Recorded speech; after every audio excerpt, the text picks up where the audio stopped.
beginning of the Torah portion of Vayeitzei, Jacob has a dream. There's a ladder, angels are going up and down, and God speaks to him. God says the following: "Look, I am with you, and I will guard you wherever you go. I will bring you back to this land, for I will not abandon you." Now, Rabbi Isaac Luria, the 16th century Kabbalist, said something really quite alarming based on this verse. We know later on in the Torah portion that Jacob works 7 years for a wife. He wants to marry Rachel, and he gets duped by Laban, his father-in-law, and he ends up marrying Leah, and then he works another 7 years to marry Rachel. Rabbi Isaac Luria says this was an error on the part of Jacob, because God had told him, "I will not abandon you. Everything's going to be okay." So if you turn up in Laban's house and he wants you to work 7 years just to marry his daughter, you should tell him that's ridiculous. I'm not working 7 years. Either let me marry her or not. But to have to work 7 years just to have your daughter's hand in marriage, that's an unreasonable request. Why didn't he trust in God that God will find a way that he should marry his bashert, his intended wife, without having to work 7 years for a wicked idolater who the Kabbalah said was an embodiment of the primordial serpent himself? You don't have to get that entangled in the forces of evil in order to get your work done in this world. It's simply not necessary. So fascinatingly, Rabbi Isaac Luria says this was an error. And as we know, in Kabbalistic doctrine, all errors require reincarnation.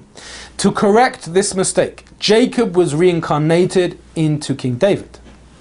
And Laban was later reincarnated into Nabal, who features in Samuel 1, chapter 25, verse 16. We read that David is providing protection for Nabal's sheep. And why is that?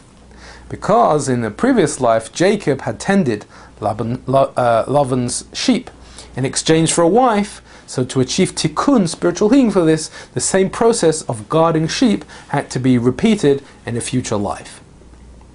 Now, I mentioned before that Laban was the embodiment of the primordial serpent. Not a particularly nice guy. Not someone you want to bump into. So if that's the case, it's a kind of obvious question here. How comes that Rachel and Leah, who are the matriarchs of the Jewish people, buried in the cave of Machpelah, who are revered as our heroes till eternity, how could they have been born into a family when their father was nothing less than the essence of evil?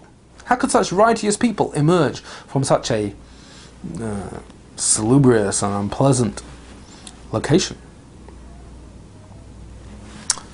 So, if you're a bit of a Kabbalist, you'll understand why. Because Klipah, the demonic forces, always try to inhibit and suppress Kedusha, the forces of holiness. And therefore, sometimes when very, very lofty souls come to this world, souls of holiness, the only way that the demonic forces will agree to this, if they are trapped and enmeshed in a very unfortunate and negative situation. And that is why Rachel and Leah were born into the house of Laban, the primordial serpent. And Jacob, who was a reincarnation of Adam, had to achieve tikkun, spiritual healing, for the sin of Adam. The sin of Adam was the mixing of good and evil. Now good and evil are mixed, so you can have righteous souls like Rachel and Leah being born to people like Laban. So along comes Jacob to correct that. His mission in life was to rescue these two precious souls, which had become mixed up with the demonic forces due to the sin of tree of knowledge, and thereby correcting the original mistake of Adam, who mixed the forces in the first place. So that is why Jacob comes on this mission to redeem these souls from the hands of Laban, which takes quite a long time, a whole parsha, a whole Torah portion. Now, as you know, Jacob wanted to marry Rachel, and Laban switches his two daughters and gives Jacob Leah in marriage. Jacob doesn't realize till the next morning when he wakes up and says, "Hey, this is Leah." Everyone knows the story, right? So, the Zohar says something remarkable on this.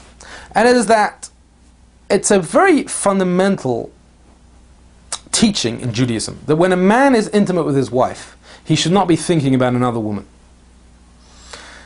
And it turns out that's exactly what Jacob was doing on his wedding night. He thought that he'd just married Rachel. He didn't find out it was Leah till the next morning. So when he was intimate with Leah that night, he was actually thinking about another woman. He was thinking about Rachel. So how could that be? How could our patriarch have done something even unwittingly inappropriate, being such a righteous soul? And what were the results of it? So the Kabbalists explain like this, that as a result of this wrong intention of thinking of another woman, there was some sort of blemish in the child that was conceived. That night Reuben was conceived, and what was the blemish there? So later on we read this story, how Reuben moved his father's bed. He messed around with the relationship between Jacob and his wives, which was considered to be a very grave error. And as a result of that, Jacob was angered, and he said to Reuben that, you're not going to be considered the firstborn anymore. Joseph is going to be considered the firstborn. And in that act we see the original misintention of Jacob corrected. He thought he was conceiving Joseph that night. He wanted Joseph to be the firstborn, and the will of this tzaddik, of this righteous man, was ultimately fulfilled, and Joseph became the firstborn. And we see the divine providence, that the cause of the firstborn status being transferred from Reuben to Joseph was the blemish in Reuben's soul caused by the act of that night. So it's a very tight circle of cause and effect. Another similar event, which is less known, is that in chapter 30 verse 9 we read that Leah took her maid Zilpah and gave her to Jacob for a wife.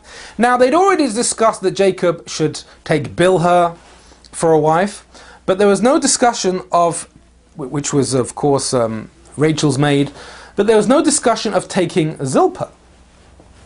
So based on that, Rabbi Isaac Lurie and other writers argue that Jacob didn't actually know he was with Zilpah. He thought he was with Bilhah, and again he had this wrong intention during the intimate moment with his wife. And that is why when Gad was conceived, he was actually conceived with this wrong intention. The subsequent child with Zilpah was Asher, and Asher, by that time Jacob already knew that he was with Zilpah, and Asher in Hebrew, Aleph Shin Reish, can be respelled. It's an anagram of the word Rosh, Reish Aleph Shin, which means head, in other words consciousness, to imply that with the second child of Zilpah, Jacob was conscious of who his marital partner was, unlike the first time when he didn't know. He thought it was Bilhah. Spiritual message for this week. This is the Torah portion of Vayeitzei, which means going out. Jacob went out. He left the comfortable environment of his parents, which was an environment of Kedushah, of holiness. He went to live with a wicked Laban. He went to work every day. He went out into the world. The profound message of this week's Torah portion is therefore that Jews in general need to go out. We've got to end this Jewish insularity, this ghettoism, this idea that Judaism can only be practiced amongst ourselves, and when we go out, either we don't talk about Judaism, we hush it up, or we just jettison it because it's irrelevant to the wider world. It's so crucial that Jewish values, Jewish teachings, Jewish pride be carried forth into the world. But how many openly Jewish senators are there? How many openly Jewish congressmen are there that are proud of their Jewish heritage and proud of the Torah traditions? Not many. Because somehow we have trouble with Vayeitzei, we have trouble with going out. But you know what? Anti-Semitism can, we don't know all the causes for it, but it can often be healed by exposure. A lot of people hate Jews because they just never met any Jews, they never spent any time with any Jews. But I know myself, being a religious Jew, often I spend some time with non-Jews, and they tell me that, you've changed the way I look upon religious Jews. You're not that bad. Exposure is so important for Jews, and that is the message of Vayeitzei. Are you in any way insular in your Judaism? Do you keep it to yourself when you go out? Think about it.